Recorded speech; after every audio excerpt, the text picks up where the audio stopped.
Welcome. This is a lovely group of people. We're so happy that all of you chose to come here tonight. My name is Sandra Herndon. I'm president of the League of Women Voters, and I've got some introductory material for you before we get to the meat and potatoes, as they say. First, I want to acknowledge that we are on native lands, lest we forget.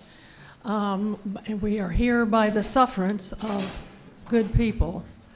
Also call your attention to that you probably already know that there is a vigil going on at the Capitol, which was scheduled, to my knowledge, after we scheduled ours. But I won't remind them of that. It's very hard to get a good evening in the summer when everybody is available. So thank you for coming. I want to introduce first my co-moderator, Carol Goss, who she and I will be sharing these duties here, so we'll be popping up and back and forth.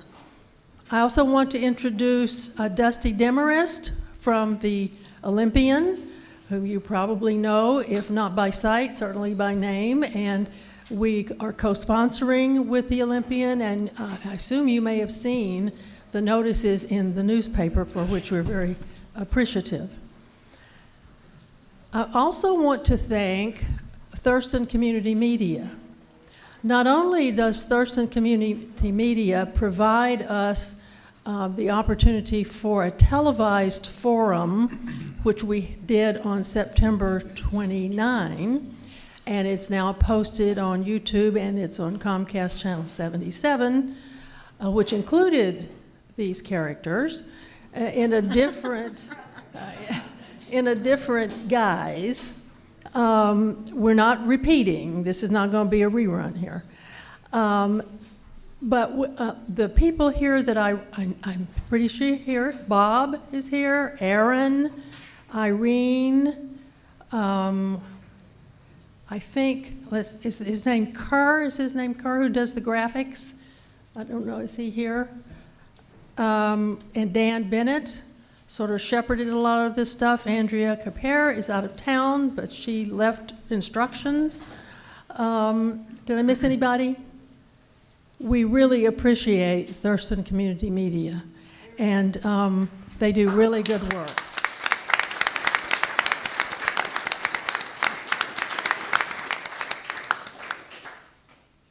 And last but not least, of course, the candidates who will get introduced in due time. I want to say, you know, when you're president of an organization like this and we have these meetings, I get to do what I call do the blessing.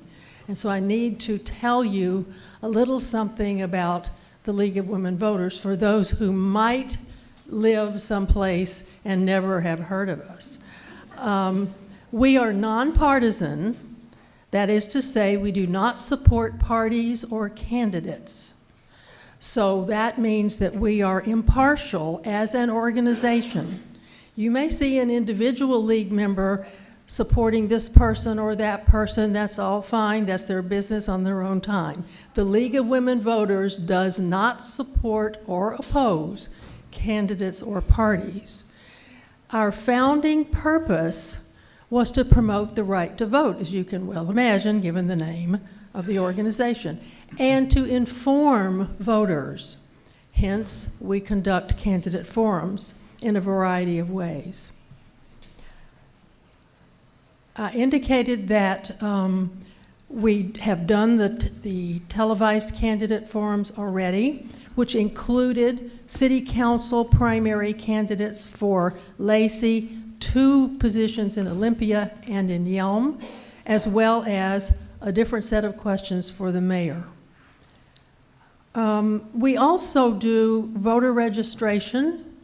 You'll see us out and about, different tables and so forth. There's a National Voter Registration Day coming up, which is not a league event per se, but we participate in it. And so if you see people registering to vote, if you need to change your address, if you have changed your name, if you're unclear about whether or not you are duly registered, you can do all of those kinds of things. We even not uncommonly, we'll get a person who says, I can't vote, and upon questioning, they're a felon. But lo and behold, they can vote and may not know it. So we're very committed to getting that information out. We also do a lot of work on getting out the vote.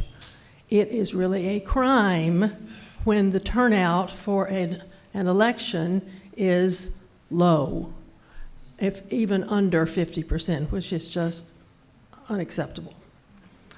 The League also studies issues and advocates after thorough investigation and consensus. For example, we've been doing a water study update. How many of you in here have attended any of the 5 forums? Aha, good, very good. And we'll have another array of programs, including 1 or more on the water issue during this next year. Okay, I think that's all of my housekeeping business, and Carol is going to tell us how the mechanics of this event work. Thank you, Sandra. Before we get started, I do want to walk through what the process is going to be. So as Sandra mentioned, each candidate will be getting a question. They will have 2 minutes to answer the question, and then each of the other 3 candidates each have 1 minute to also respond.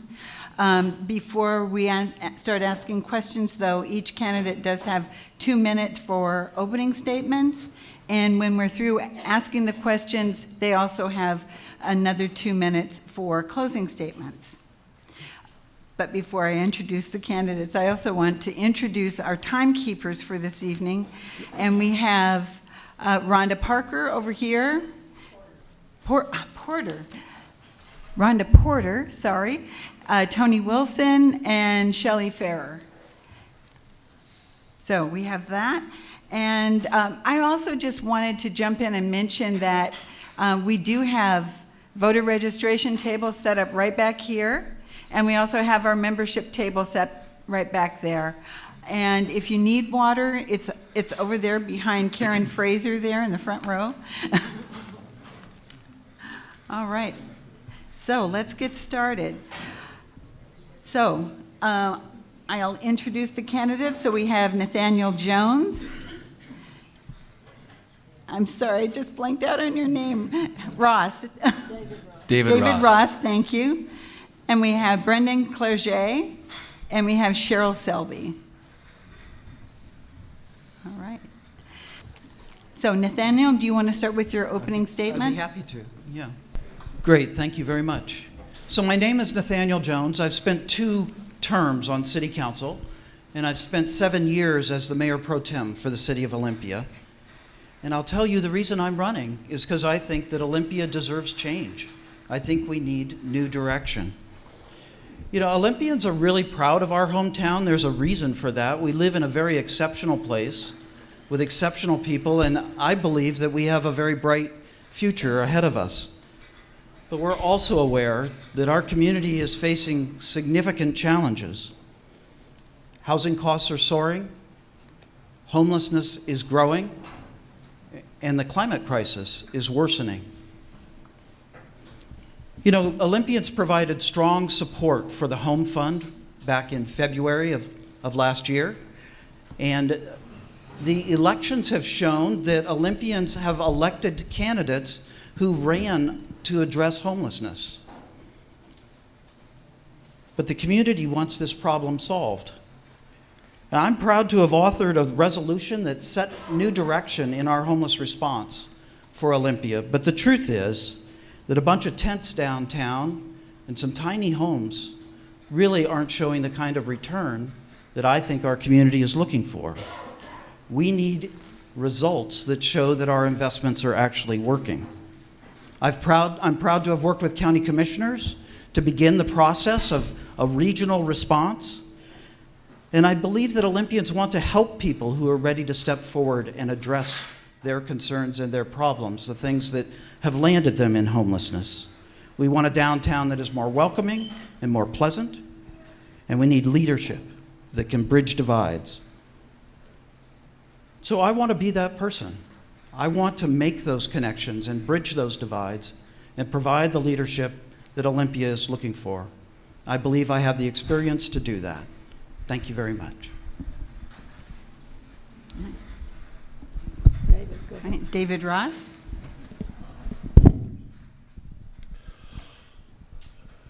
Can you see me? You want me to stand? My name is David Ross. I'm running for office because I know it's time to stop abandoning our downtown, giving Olympia over to lawlessness, chaos, and addiction. I want to save our city and those who need our help the most. I want to see our downtown thrive for everyone and become the heart and soul of our community, as well as a wonderful center for diverse and affordable housing.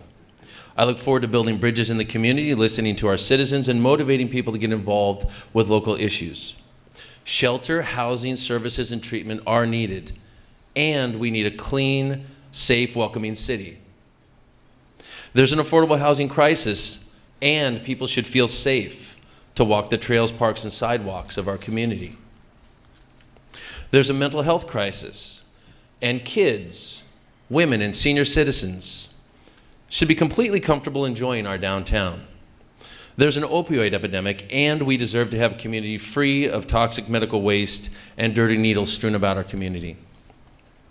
I spent 10 years serving this population. 5 of those years were as Thurston County's homeless outreach case manager. This was not ivory tower philosophical debate on policy or proper use of acronyms. It was hands-on, driving people with lice in my car to help win a VA or Social Security disability claim, or to get a haircut, or to get into treatment, or get ID by going to 4 different offices, or to beg a landlord to get a shot at housing.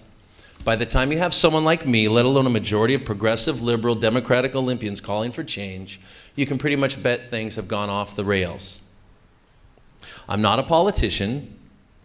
I'm a dad. I'm a lifetime Olympia resident. I'm a small business owner. 6 months ago, I had a young man that I met who was homeless and headed down 200 yards behind my business, overdose and die from a mixture of meth, heroin, and fentanyl the week after I met him. 6 months before that, I had a man murdered 200 yards from my building over drug money under the overpass. I'm calling for change, and I'd like to be that change. Thank you. Brendan? Wow, what a crowd tonight. This is fantastic. Thank you all for coming out, first of all. My name is Brendan Clerget. I'm 31 years young, and I am running for mayor because I want to see our youth get more involved in the change that our community desperately needs. I am not a politician. By trade, I'm a business analyst. My job is to go into organizations and businesses, find inefficiencies, and make them more effective and profitable, whether it's a nonprofit or it's a for-profit business. I believe that skill set carries over very well to politics. Right now in our city, we see serious inefficiencies, serious fiscal irresponsibility, and multiple problems that need new, fresh solutions. I want to be the person that can bring those solutions to the forefront. There's 3 main problems that I plan to fix when I get into office. The first one, obviously, is homelessness, something that we've all encountered and had a chance to see firsthand. Secondarily, affordable housing is next on the docket. Without finding ways to stimulate development in the city and protect our existing neighborhoods and not affect zoning changes, we're not going to see housing prices or rent prices drop. We have a serious supply-demand imbalance, and that needs to be handled. Third of all is public safety. Since we've had the homelessness problem, thefts, assaults, and robberies are at all-time highs per 100,000 in Olympia. That's completely unacceptable. When I was growing up, this city was a safe, beautiful place which I want to raise my family in. If we don't find a way to affect change soon, I don't know if ethically I can do that.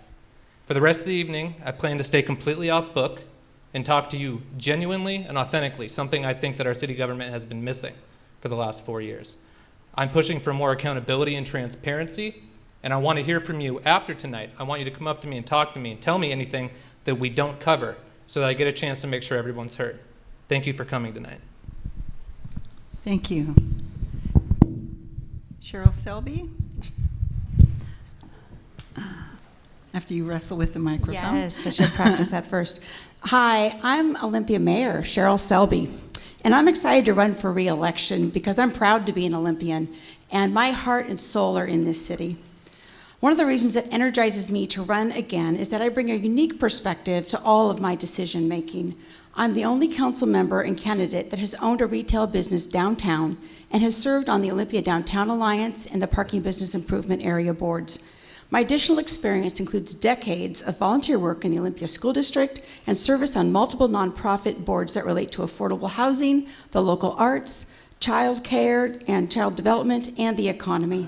I'm also the only a candidate that has worked for the city that I now serve as an elected official. In fact, when I first moved here, this was the first building I worked in. All told, I've dedicated a quarter century to enhancing the wonderful appeal our town holds for visitors while upholding the balance of livability for our residents. And my campaign is off to an amazing start. I'm honored to have the support of a vast array of bipartisan elected officials, including every current mayor in Thurston County, many former electeds, the Olympia firefighters, numerous trade unions, and many of your friends and neighbors. I've also received more individual contributions than any other candidate in my race, and my supporters have knocked on thousands of doors with me. Yes, we have major challenges facing our city, which I look forward to discussing with you tonight, but I believe that my powerful blend of public, private, nonprofit, and now elected experience gives me the tools necessary to solve these issues in a collaborative and strategic manner. You can visit my website, electcherylselby.com, for a thorough list of my policy statements and a list of my endorsers, and I'd appreciate your support in my re-election campaign in the August 6th primary. Thank you. Thank you. So the first question will go to Nathaniel Jones. Can everyone hear me? Yeah, all right.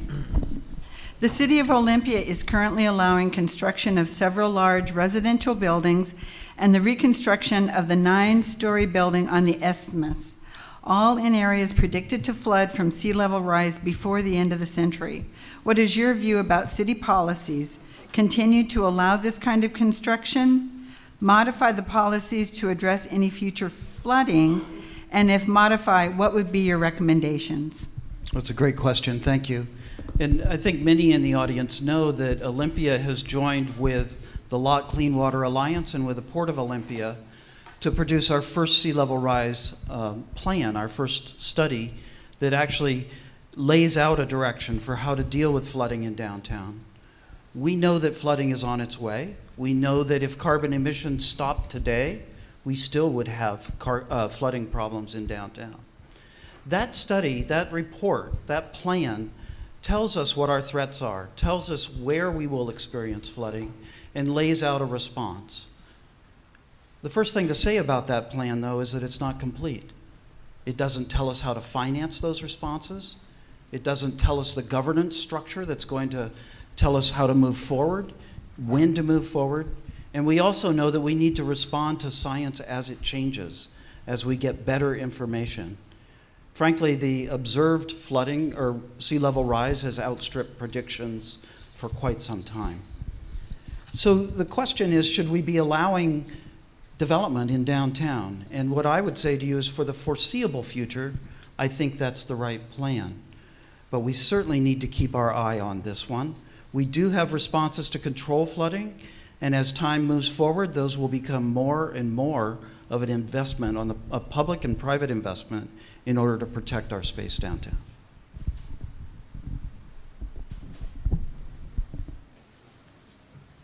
Each candidate now gets 1 minute each to respond. When I read the executive summary of the port and city and lot study, I was struck by the wide swath of possibilities. I think the possible sea level rise over the next 100 years could be somewhere between 32 and 78 inches, I believe. So it seemed to me like there's an incredible possibility of where we could be headed, and yet the plan seems to be looking at the fact that this isn't going to come and hit us all at once, the fact that this is something we need to plan for and take in small incremental stages so that it's something that is that we can eat in small chunks, that we can plan for, and that we can fund in small chunks. I will say that everything about developing downtown has to be our focus, smart and safe. But this is where we come for the most dollars per square foot in terms of tax revenue. This is where we come to save money on infrastructure and on carbon footprint because we don't continue urban sprawl. So I would definitely support that. Thank you.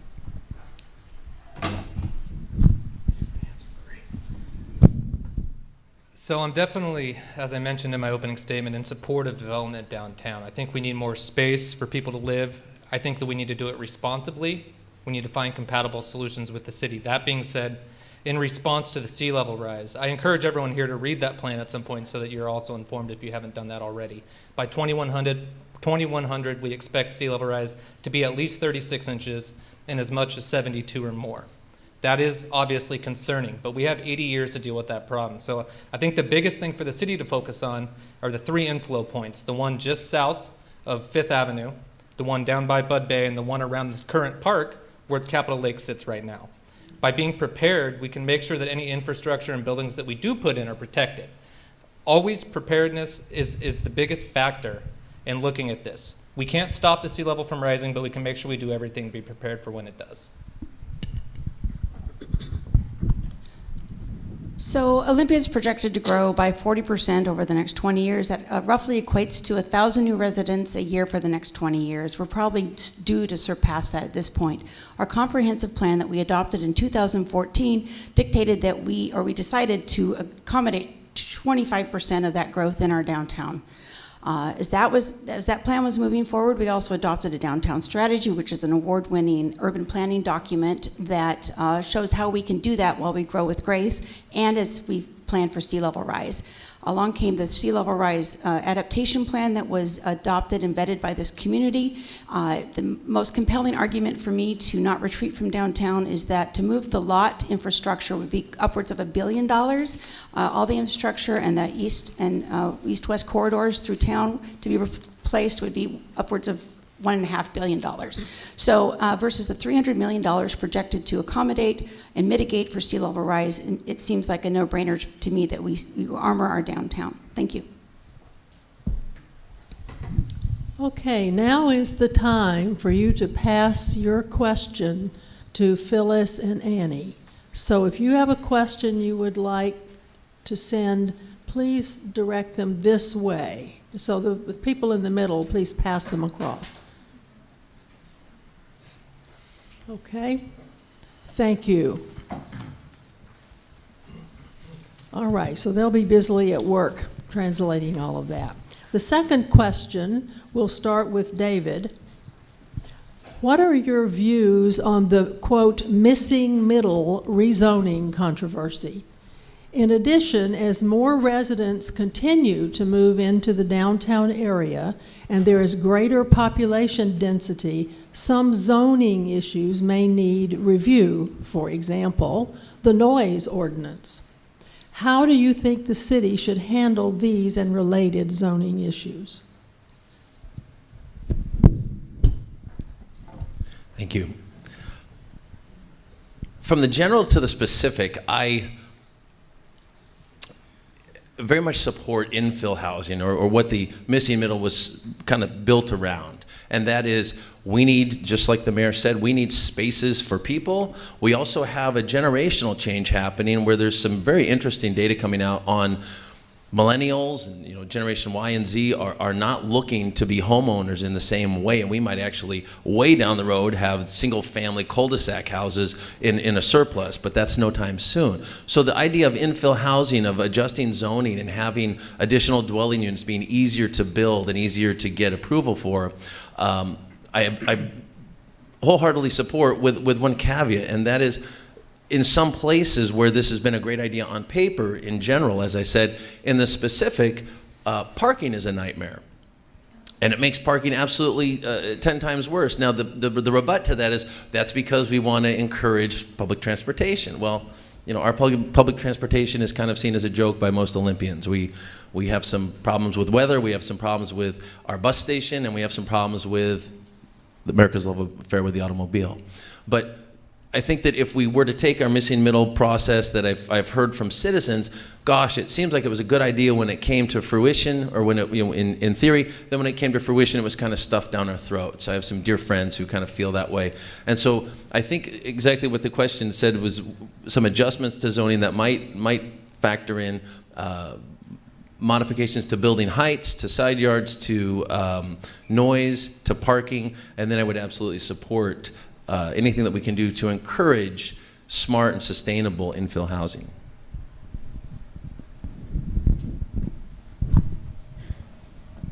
So personally, I have some issues with the whole missing middle topic when it was originally introduced.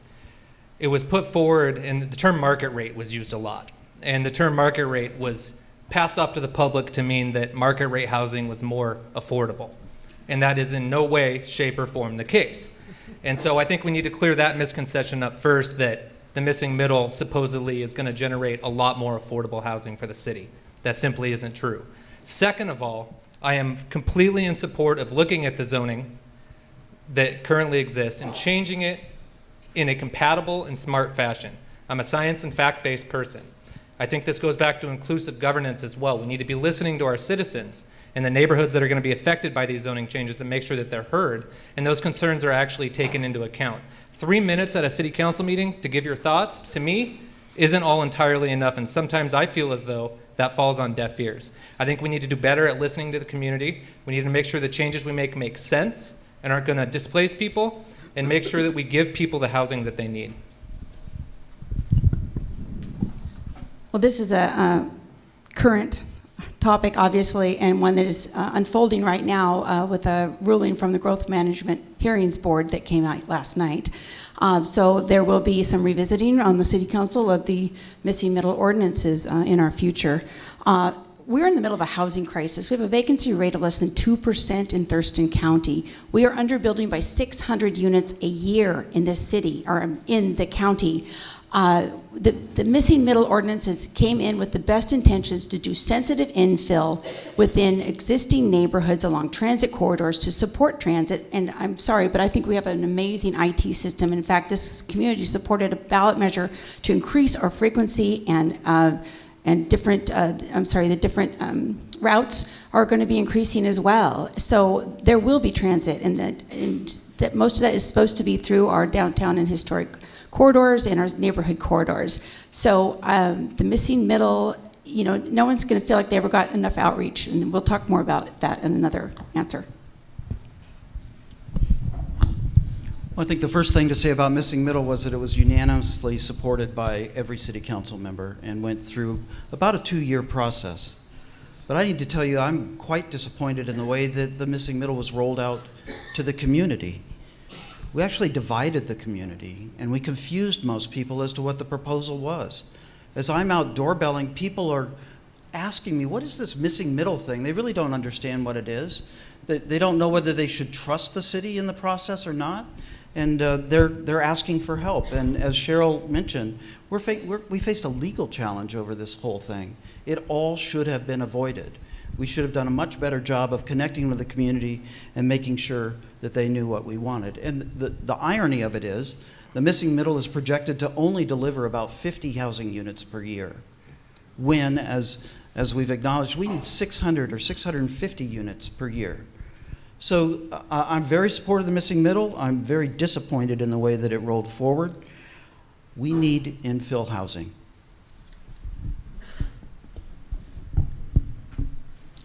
Thank you. This question goes to Brendan. It is commonly acknowledged that homelessness and its attendant problems constitute a major problem in the city, discouraging many residents from spending time downtown and taking advantage of the opportunities there.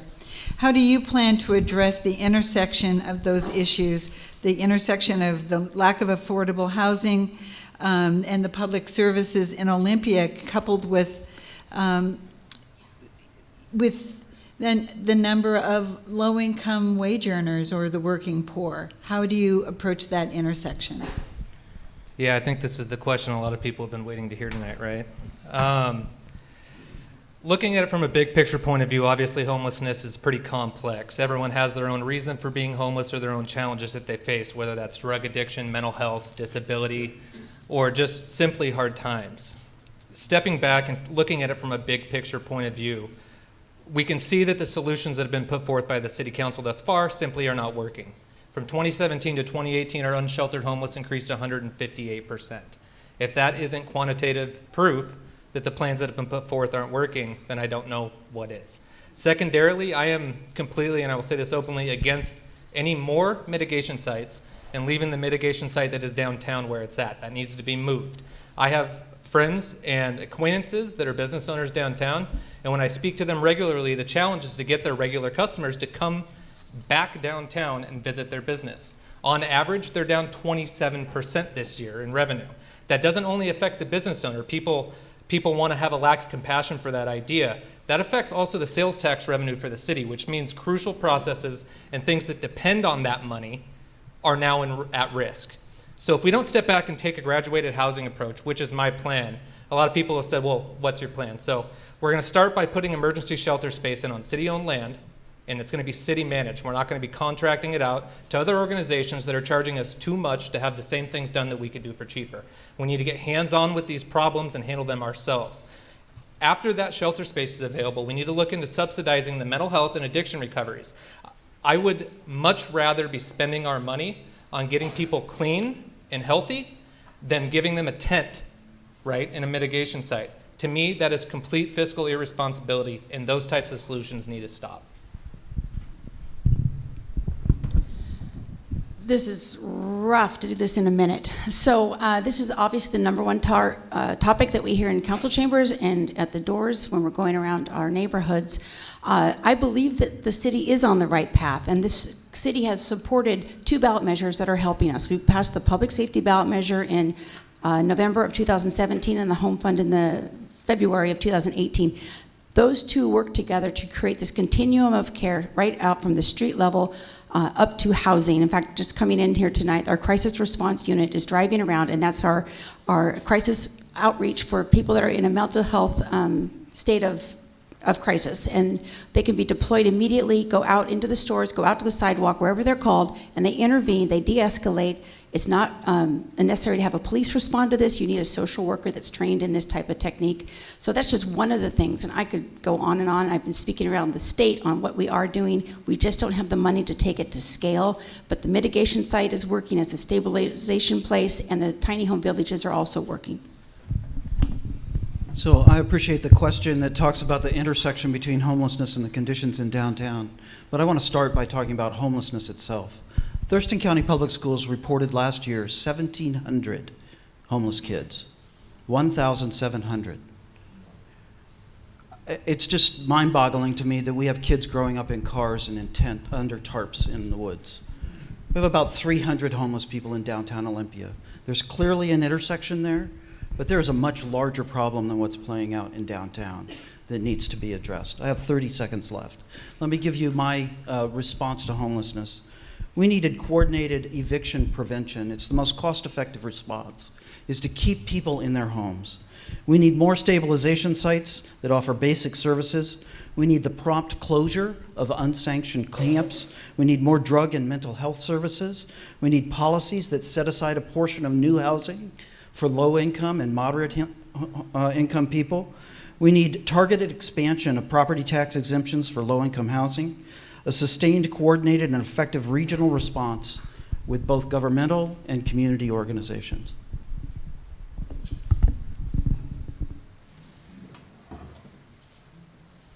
Would you repeat the question one more time? Yes. It's commonly known that homelessness and its attendant problems constitute a major problem in the city, discouraging many residents from coming downtown and taking advantages of those opportunities. How do you address those issues that are related to homelessness? I'm going to go out on a limb here and say that homelessness is not really what affects downtown so much. It's the street culture, and there's a huge difference. I spent 5 years dealing with the difference of those 2 things. The street culture is what keeps people from going to the place that a community should center around. Nobody should be saying, the most valuable part of a community, oh, I don't ever go there. I used to put on a music festival down at the Capitol Theater for 18 years. When we first started doing it, people said, I don't go downtown. It's not safe. It's not comfortable. And we would make fun of them. And they were doing, you've got to stick, you know where. You need to have fun and come downtown. It's safe. It's fun. It's welcoming. And instead, 18 years later, this year was the first year that we canceled the Elvis Birthday Bash at the Capitol Theater. Why? Because too many people who had come for 18 years said, we're not going to go do that anymore. It's the street culture, the encrusted, galvanized street culture that we've allowed to persist that keeps people from coming and enjoying downtown. Most homeless people we don't ever see. They accept services, they stay with friends and family, they get into shelter, and their homelessness is safe, brief, and singular.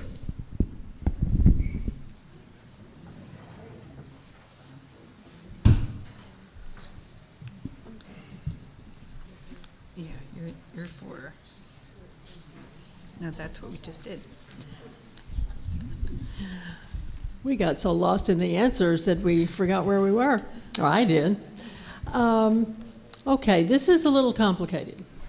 Not that the others were uncomplicated. As Olympia continues to infill with continuing growth, there undoubtedly will be proposals to develop commercial and residential properties that have a variety of serious physical problems associated with them. For example, a property could be a former toxic or solid waste disposal site. It could be a location subject to liquefaction in the event of a major earthquake. It could be on a bluff or steep hillside.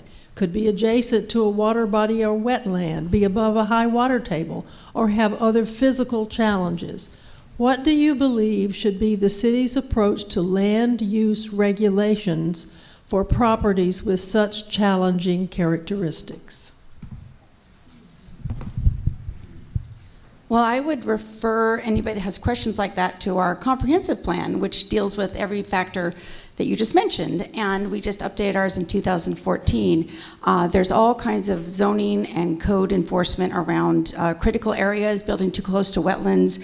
There's all types of protections from the SEPA and NEPA around brownfields redevelopment. In fact, the city just got a $600,000 EPA grant to do brownfield cleanup, which is pretty exciting. Liquefaction, we understand that everything north of about 4th Avenue is fill, part of the Carline fill from about 80 years ago. And so when people do build downtown, they have to have severe earthquake measures incorporated into their engineering plans. And so that's why when you hear or you see a building going in downtown, you hear that pounding for about a month while they're pile driving and sheet piling so that they can accommodate for any kind of liquefaction. So we do consider those things. I mean, that's what a responsible city does. So thanks.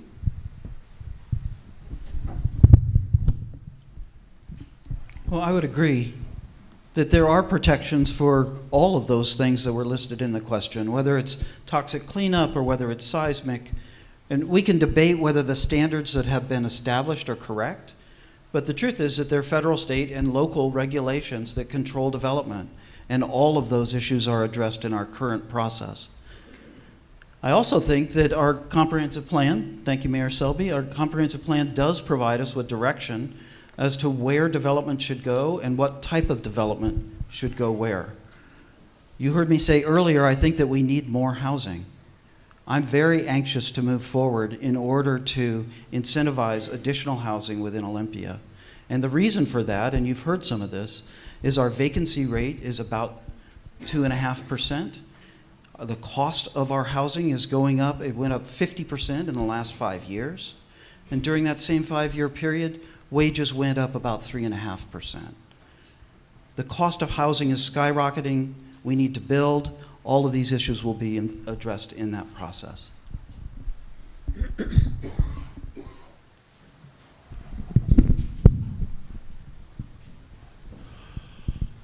In response to the question, I think if you maybe ask somebody from the building trade, which I have a little background in, if my dad was a local builder, if your house was built between about 1980 and 2000, probably a 1 in 3 chance that we built your roof trusses. But I'm not speaking as a builder. I'm not a builder. I chose to go into psychiatric social work. What I would say is that they might say that we need to lower fees, we need to lower regulations, we need to not worry about this stuff quite so much if you want to get affordable housing. I would say we need to make our housing, I mean, the old basic stuff, build up, not out. We need to do everything we can. We don't think of it because this is such a beautiful area, but we need to stop suburban sprawl and urban flight. We don't call it urban flight because nobody historically really has wanted to live in downtown Olympia for about 40 years. I think we can avoid a lot of these issues by continuing not so much infill housing as much as urban housing, and something that's almost unheard of in Olympia and something that we really need to support.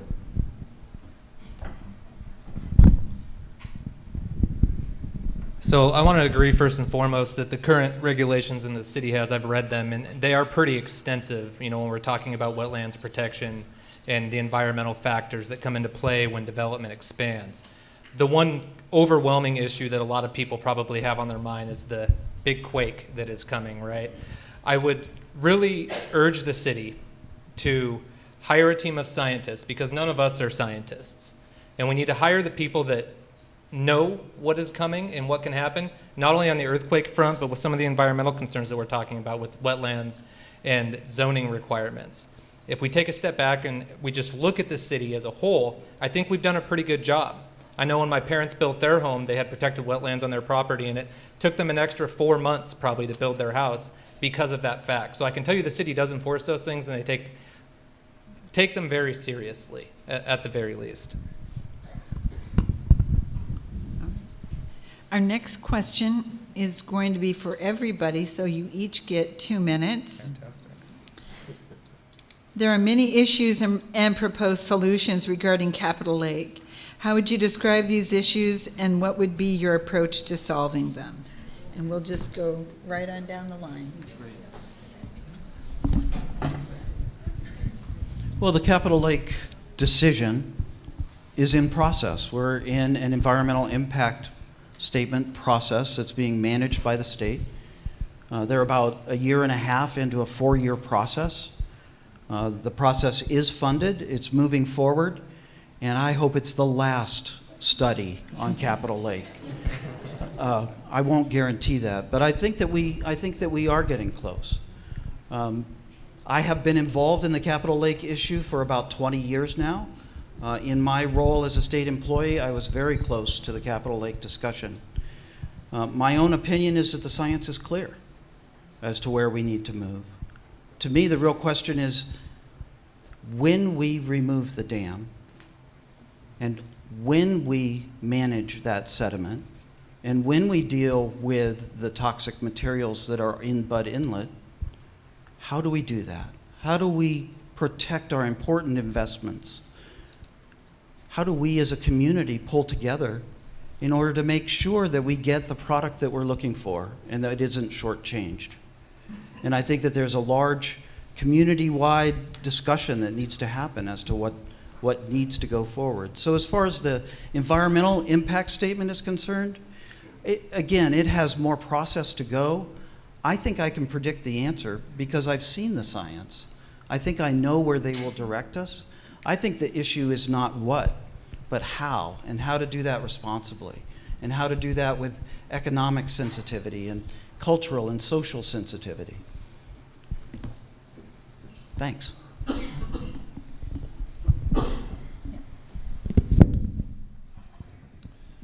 I get 2 minutes to pontificate about this, right? When this issue, I swam in Capitol Lake, believe it. Some of you probably have. When this issue first came up, it was sort of the star-bellied sneetches and the plain-bellied sneetches, right? If you were woke and alert and enlightened, environmentally aware, clearly it had to be an estuary. If you were an old-timer, a lifelong resident, somebody who wants to honor tradition, we need to go back to having little mini hydroplane races and be able to swim and learn how to swim on Capitol Lake, or, God forbid, water ski. I think, what was it? Well, you probably know, Nathan, the clamp was just about ready to solve this. And that's been the case for as long as I can remember now. when I heard that there was actually real science and some long-term folks that have been involved in this process backing some of the hybrid models, like the Delhi model, saying, you know what, we can have our cake and eat it too. I didn't believe it. Now, I'm a yoga teacher, I'm a dad, I'm a Cub Scout volunteer. I'm a psychiatric social worker in the past, substance abuse crisis intervention counselor.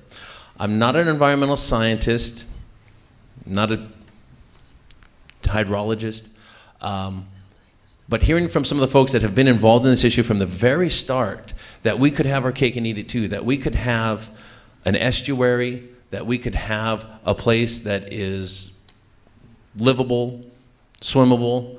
To me, that's something that if there's any possible way that we could have our reflecting pool and the original vision of the Capitol campus and a place that people could actually recreate in Capitol Lake, I would wholeheartedly support that. And that's something that I know it's not Olympia's decision, but we certainly have a vested interest in what we do. And I think if you haven't lived here, it's not because Capitol Lake got infilled completely, but if you haven't lived here when downtown smelled like a sewage plant, I don't think that you can just say that you know the science and you can predict what's going to happen by just turning it into an estuary without considering other options. Thank you. So to speak further on the Delhi plan that my good friend here just mentioned, that stands for Dual Estuary Lake Idea, and that was something that came up in 2016. I am very much in support of that idea. It offers multiple benefits. First of all, it would relocate the lake and build raised walls where most people consider the lake to be right now, right in that space where Lake Fair is normally held. By raising those walls, it would also account for sea level rise, so it's kind of a double whammy on that aspect. Secondarily, it would help restore the rest of that waterway to estuary. The other positive part about having the lake where it would be is that it would be filled by artesian inflows. So we would have, in the case of a natural disaster or other emergency, potable water that is ready for the citizens, that is completely clean and fresh. For me, there's 3 different reasons right there why combining these 2 ideas works.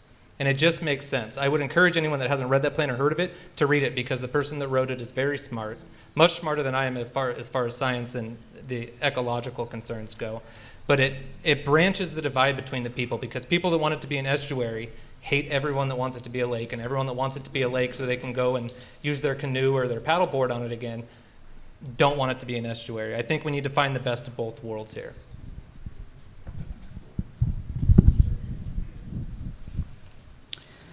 So I've been serving on the executive work group of the Phase 1 and now the Phase 2 environmental impact statement for over 2 years now. So I've been at the table while we've been discussing all of these factors that go into making this decision.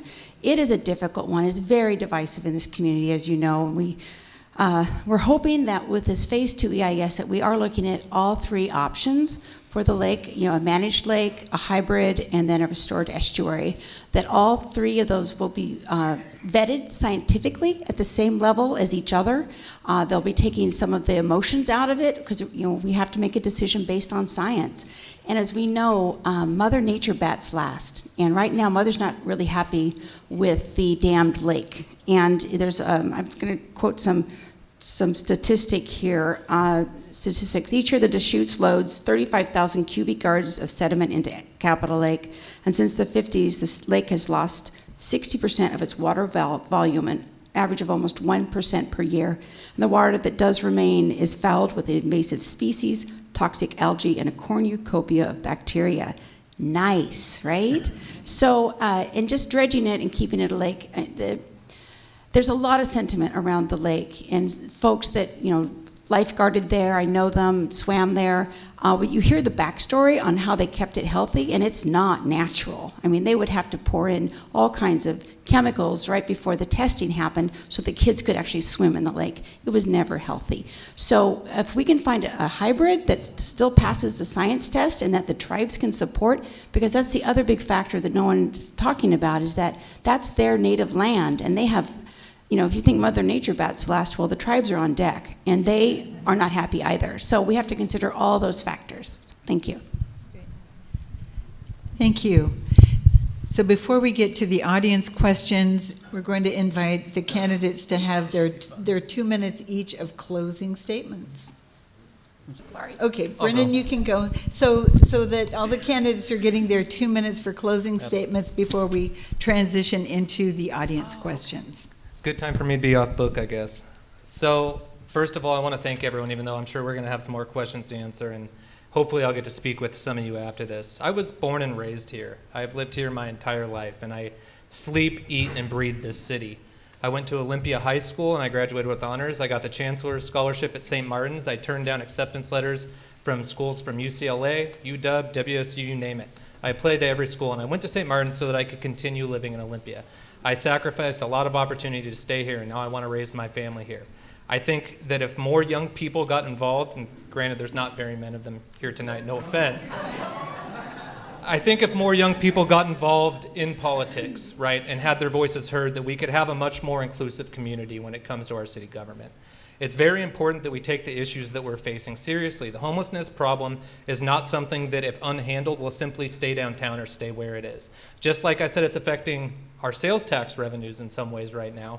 If that overflows into communities, eventually property values will be affected. And after that, that means the property tax revenue for the city gets affected, and then our public works suffers. We need to look at this as a serious issue and really evaluate, as Cheryl has said multiple times, on a scientific and fact-based level, what is going to work and what is not working.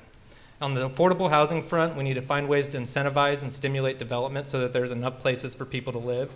And third of all, on the public safety front, we need to increase walking patrols downtown, and we need to ensure that we find a way that we can keep needles and vagrancy away from our children and away from our families where people want to frequent. I love this city more than anything, and I thank all of you for taking time on your Friday night, which is a beautiful night. It'd be a great night for a barbecue, but instead you're here. So it shows that you all care, and I appreciate that. So thank you for coming, and thank you for giving us a chance to talk to you. I'm happy to go now. I was confused. I thought closing would be the end. We're adaptable, right? As your mayor, I'm practical, open-minded, optimistic, and collaborative. I bring strong leadership skills, a solid sense of community, integrity, and a record of achievement to my role as mayor. As political dysfunction spreads across our nation from DC, these qualities are more important than ever in local government, and that's why I'm running for re-election in 2019 as Olympia's mayor. In the quarter century I've lived in Olympia, I've raised a family, worked as a city employee, owned a downtown business, supported high-achieving schools, and volunteered for nonprofit organizations. I've consistently supported a well-trained police force and firefighters, excellent public services, and economic vitality for all. Communities can often get discouraged by difficult challenges, but we must not lose sight of what makes Olympia great. Strong neighborhoods, thriving businesses, a vibrant arts scene, and residents who work together with passion. After serving almost 6 years on council, I'm still encouraged by opportunities to bring us together and find solutions to make Olympia healthier, more inclusive, and environmentally resilient. I'd be honored to receive your vote for mayor in the August 6th primary and the November 5th general elections. And to see more information on my platform endorsements, check out my website, electcherylselby.com. But more importantly, would you check out the city website? One of the hardest things we have as elected officials is getting the word out on what's really happening in the city. Not a lot of people are getting the Olympian as they used to, and so the way that we reach out is to have people reach out to our website. You can sign up for an e-newsletter on homelessness that comes out almost weekly. That's where you're going to find the truth about our homeless response and what's really, really going on and how you can get involved, but also how you can respond back to us. So there's also an Engage Olympia program on right now where you can give us input on the budget for 2020. So that's all on our website. So please, please engage with us. Thank you.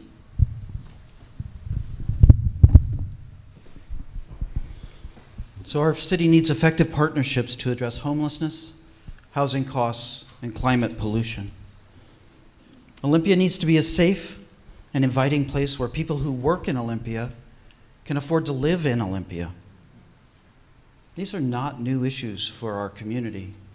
These are issues that have not been adequately addressed. Olympians are smart and involved. We know the challenges that face us, and most of us, including the people in this room, want to be a part of the answer. We deserve effective, collaborative leadership to address our shared concerns. Now, I'm proud to have worked with PSE, state agencies, and other communities across the state to get us off of coal-fired energy and bring us 100% renewable energy. I'm the environmental candidate who will lead the way to new jobs and clean water and clean energy. The foundational skill of any elected official is to listen and to understand. Representative government requires understanding of a community's values, concerns, aspirations, and only then can a leader identify common ground and feasible responses. Leadership is not the ability to push through an agenda. Rather, it's the ability to bridge divides and identify viable outcomes that benefit the community that you serve. I'm confident that we can address our challenges. We need to stop reacting, and we need to start leading. This is our time for bold action and for a new direction. I will bridge divides, I will build partnerships, I will reach across the region and throughout the community. This is the time to create the community that we want, the community for today and for tomorrow. Thank you very much for this opportunity.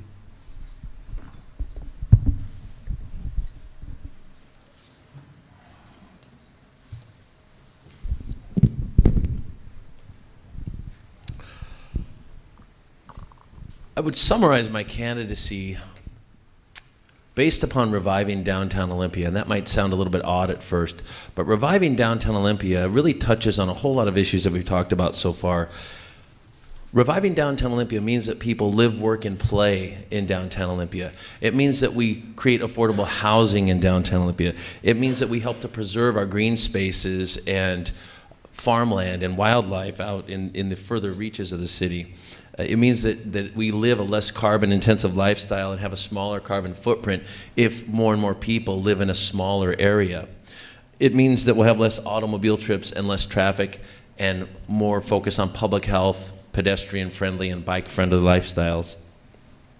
It means that you would be more likely to support local entrepreneurs rather than supporting suburban sprawl out to chains and strip malls and places that take responsibility and revenue out of our community.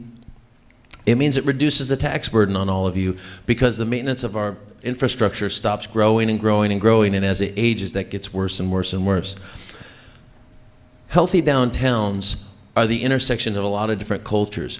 We've sort of seeded that, and it's time to bring that back for a whole host of reasons. I'll finish by simply citing Olympia's heritage as a brewing city, as an artesian well city, and we built a little park. Not for our community. We left an asphalt park around that well. It was open for 1,400 days, and it had 1,400 police calls to that park.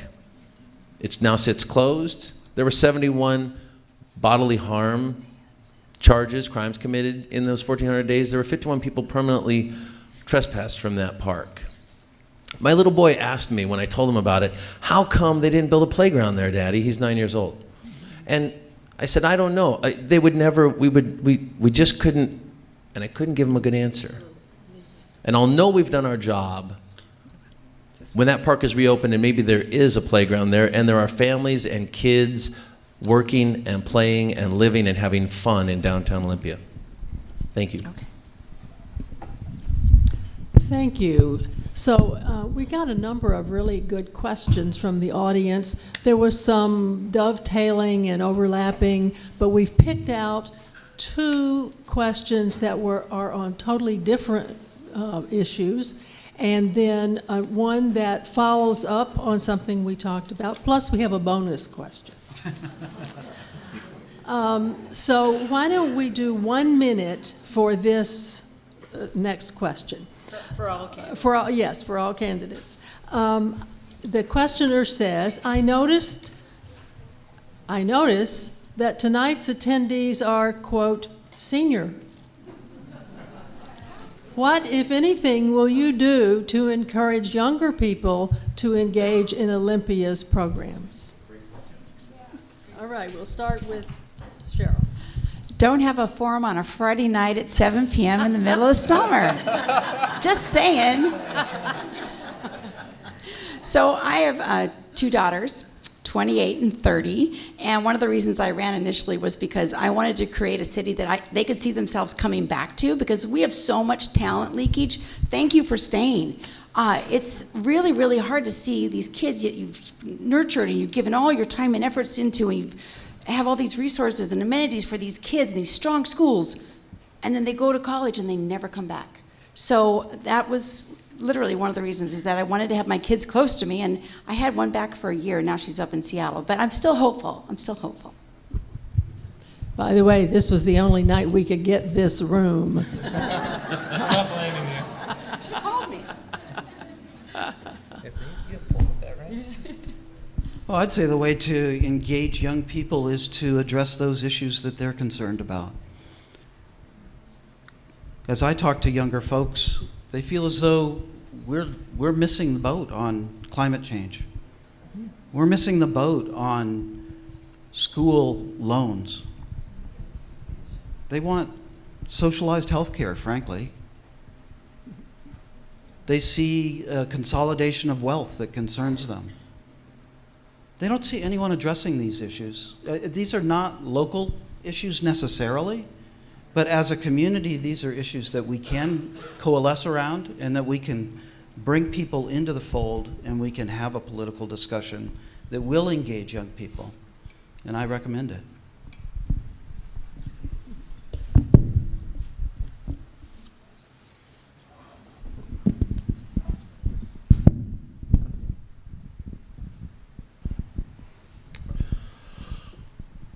I have several young people that work for me, and it's always interesting because I've heard this for my whole life. I still feel young. I consider myself young, but I'm not.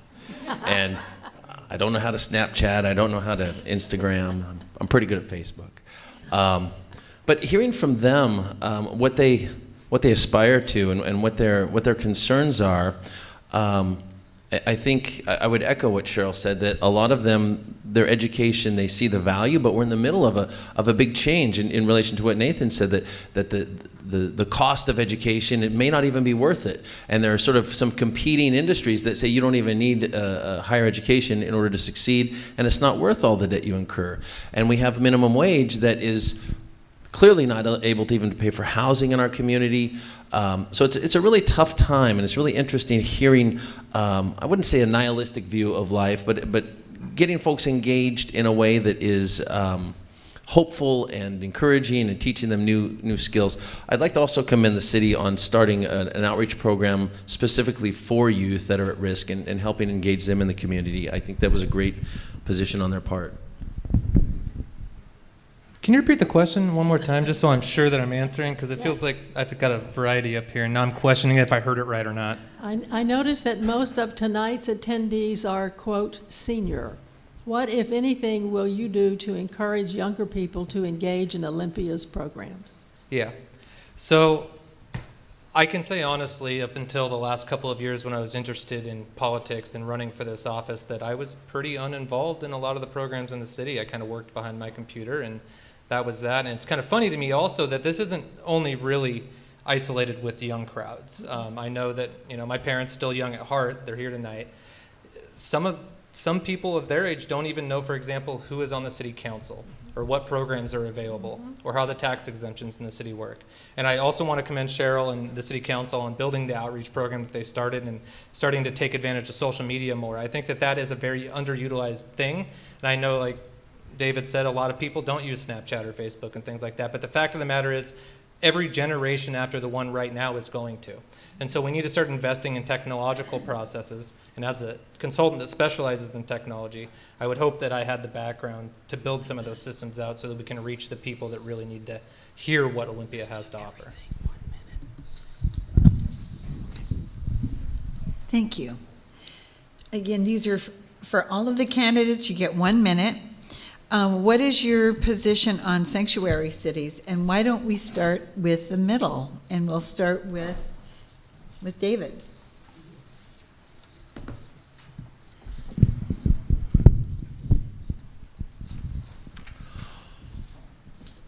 My knee-jerk response to the sanctuary city issue is that it's not our business. That's a national issue, and that's something that we as a nation need to come to terms with, something that's ripping our country apart. At the local level, I didn't know how much until I got, actually before this race, I didn't know how much it affected us until I did the Olympia Police Citizens Academy recently, and how that affected some of our choices of where we would, when we have, and we almost always do, have overflow choices for jail space, and where we lease jail space, and where we send prisoners that are in custody. One of the problems that I see with us choosing or not choosing to be a sanctuary city is that it rips open some of those same wounds of the star-bellied sneetches and the non-star-bellied sneetches. And I'm sorry to go back to that analogy, but I have a little boy. And there are so many things that come before our city that may or may not affect us on a daily basis, but they affect us in terms of ripping us into two different camps. And I'd like to see us do as little of that as a city as possible. So I'll just start out by saying that I don't look down upon the fact that we are a sanctuary city. I think America was built on immigration, and that's fantastic that the city has taken that stance, and I commend the city council on doing so. For me, however, there are two types of immigrants that I welcome to our city: those that come legally and that are looking for somewhere to stay, and even those that come illegally that are escaping prosecution, bodily harm, war, sexual exploitation, and things like that. The people that I don't welcome to stay here are the ones that come illegally and then commit a crime. I believe wholeheartedly in the law, in the word of the law. If you come here illegally and you commit a crime, I fully believe that we should not be giving you sanctuary here anymore. I think that it is awesome that we do so, but we need to be careful where we draw that line between helpful and harmful. And if we're careful, those lines get blurred and it doesn't help anybody at that point.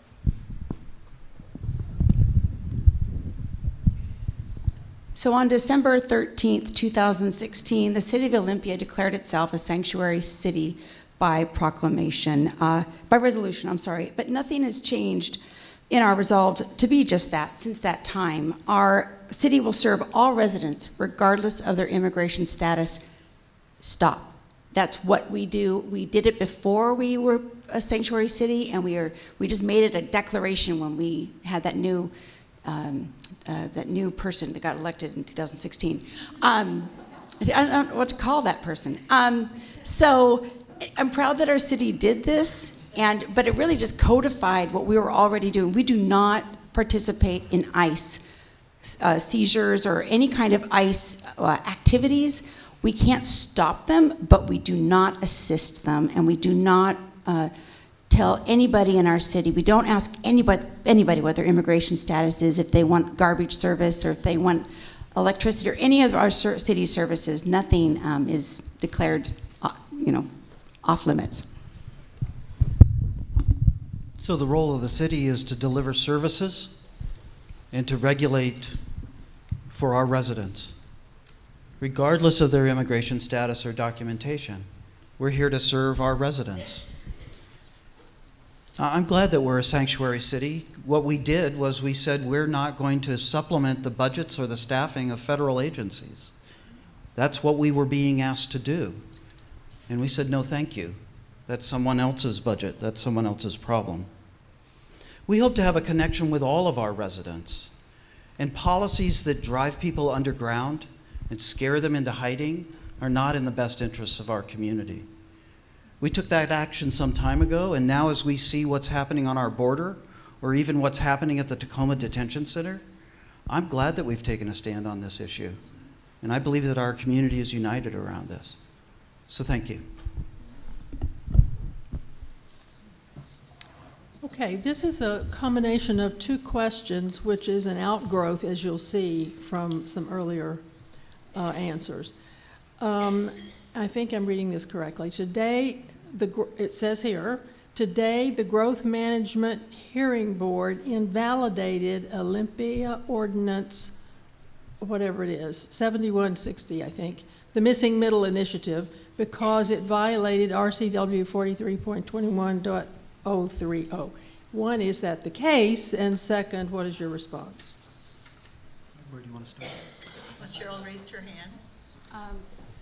Yeah, I spoke to this earlier. This is literally an unfolding issue. Our legal staff in-house has not had a chance to even read through it thoroughly. My brief understanding is that there's only 2 parts of it that were denied by the Growth Management Board. So the rest of it is fine. There's just 2 issues that they had. One of them was around a certain density for a certain designation, like 4 to 8 houses. Some of the different housing that we approved for 4 to 8, for an example, don't quote me, was too high and it didn't comply with the comprehensive plan. And the other one was around parking requirements. So stay tuned. This is an unfolding situation, but it wasn't part and parcel just denied. It was just certain parts of it were plucked out.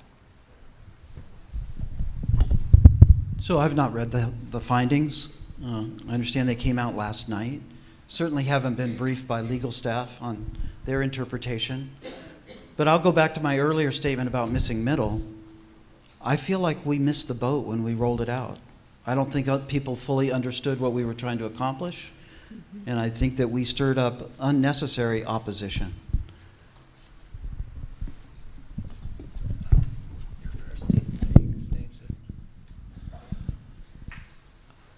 I think you heard me earlier say that I supported infill housing. I had some problems with the way the implementation took place with the missing middle and some concerns about parking.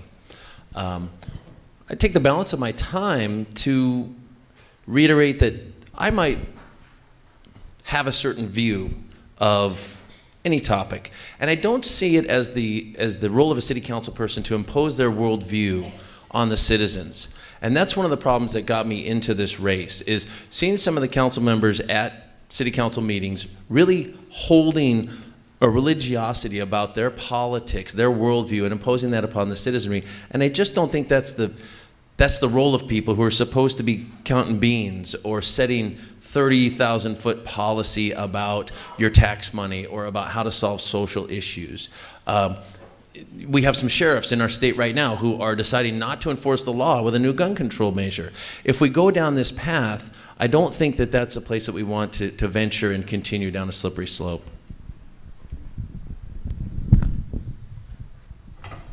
Well, this topic was mentioned to someone that's very close to me, and now I feel stupid for not asking more questions about exactly what it was. It's a great question. I'll do what the other candidates have said and say that, I think we need to take time to look at the findings and reevaluate the plan, and echo also what Nathaniel had to say about the execution of the missing middle plan. I think that anything that goes back, we need to ensure that when that goes onto paper and that becomes code, that we are taking not only the findings into account, but the community's input since it's been put in. I would look at this as a chance to revise anything else in there that is perhaps incorrect or incompatible with what the city has found it to be. All right. Thank you. This is the bonus round. Bonus. And again, open to each candidate to respond to. How would you address the threats to data systems by cyber criminals which have attacked and stolen data of municipalities, businesses, and healthcare institutions? How would you prevent cyber theft, and how would you combat attacks to Olympia's data systems? And we'll start with... Yeah. This is right up my alley. Great. So recently, one of my close associates, one of my ex-clients, had his data hijacked by some Russian hijackers, and he ended up having to pay $50,000 to get it back. This is because of a simple fact, that his data wasn't backed up anywhere. Had his data been backed up somewhere and he had secure backups, either on-site or off-site, this wouldn't have been a problem. I know a lot of people hear the term the cloud, and even my girlfriend sometimes asks me, what does that even mean? What is the cloud? Well, the cloud is just a sweeping term for somewhere that you store data off-site remotely that is accessible from anywhere. I think the city needs to look into these topics more in depth and be careful, because it has happened in municipalities. In California, multiple small cities have been hit. Arizona cities have been hit.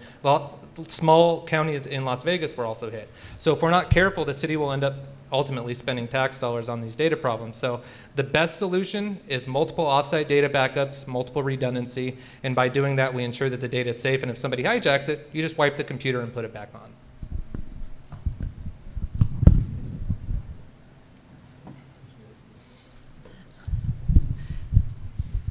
I do know we have a really robust internal IT department, and we get all kinds of warnings frequently about how to handle our emails and all the other, our internet searches and all that within the city system.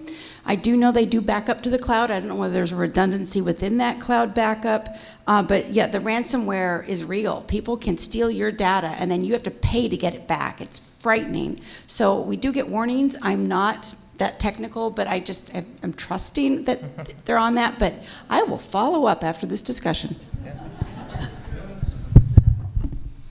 Well, I think the question is not just about ransomware. I think it's also about how do you protect the security of data so that people aren't getting sensitive information about our citizens.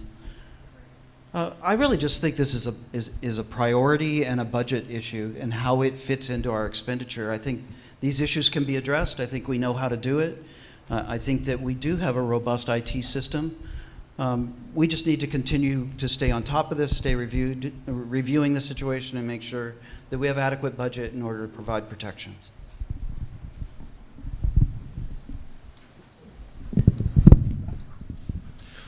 I would concur that this would be one of those topics where, I mean, you're here on a Friday night where you could be out enjoying the sunshine, so you're politically involved enough to do that, and I thank you. But a lot of people may not even know that if whoever wins this election, you're not instantly the emperor of the city. You're one member of a 7-member city council, what's commonly called in the vernacular a weak mayor, strong council system. So you don't come in and run anything. You have to build bridges and do teamwork with 6 other people. I would make the case that the 14 years of experience on this table and of incumbents maybe haven't done the best job of tempering some of the more extreme viewpoints on the council or trying to collaborate in other ways. But I'm trying to get to my point that this is something that I would defer to the experts that work for the city. I don't expect to come in and run every department or micromanage in any way because I'm not an expert in a whole lot of things. There are a few things that I am an expert in and that I've been speaking very vocally about, but I would defer to the city's experts about handling our data. Okay, first I want to say thank you to the members of the audience. You all have just been great, and I think you should give yourself a round of applause.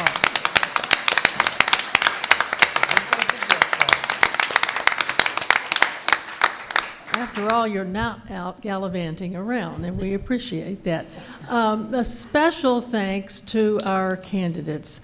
You're going to be able to as I like to say, buttonhole them shortly. We've built in time so that when we do our final thank you to them and send them out into your midst, you'll have a chance to ask them to elaborate further or to answer the question that didn't get picked or one that you just thought of. So that's just grand.